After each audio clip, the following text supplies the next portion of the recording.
আমার কেন্দ্রে আমি যখন খবর পেয়ে গেছি, আপনারা আমাকে যে রাউন্ডগুলোতে আমি এগিয়েছিলাম 13,000 ভোটে, আপনারা আমি দেখেছি যিনি এখন গদিতে বসেছেন তার নাম করতে আমার ভালো লাগে না, তাকে আমরা অনেকদিন ধরে চিনি। তিনি নিজে বসে লুট করছিলেন, ডেটা সেন্টারে বসে আমি নিজে দেখে এসেছি। আমাকে ঘাড় ধাক্কা দিতে দিতে তাড়িয়ে দেওয়া হয়েছে, হলের বাইরে বের করে দেওয়া হয়েছে। সিআরপিএফ আর বিজেপির কর্মীরাও আমি শুনেছি পুলিশের ড্রেস পরে, সিআরপিএফ এর ড্রেস পরে ভেতরে বসেছিল। আর যারা ডেটা সেন্টারে বসেছিল তারা কিন্তু সবটাই বিজেপির আইটি সেন্টারের লোক ছিল। তারপরে রেজাল্টটা ডিক্লেয়ার করেছে, জেতার জায়গায় হারা, হারার জায়গায় জেতা।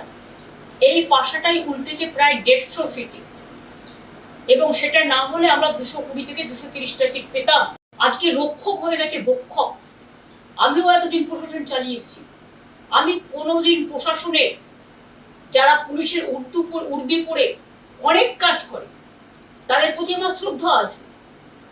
আমার সাথেও তো তারা কাজ করেছে, আমরা কখনো এসব জিনিস করতে বলিনি, কারণ এই রাজনীতি আমরা বিশ্বাস করি না।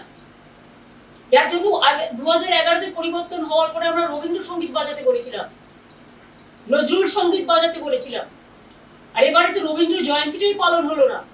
আমি নিজে পারমিশন চেয়েছিলাম, দেয়নি। আমরা তখন আমার নিজের বাড়িতে এখানে আমরা রবীন্দ্র জয়ন্তী পালন করেছি।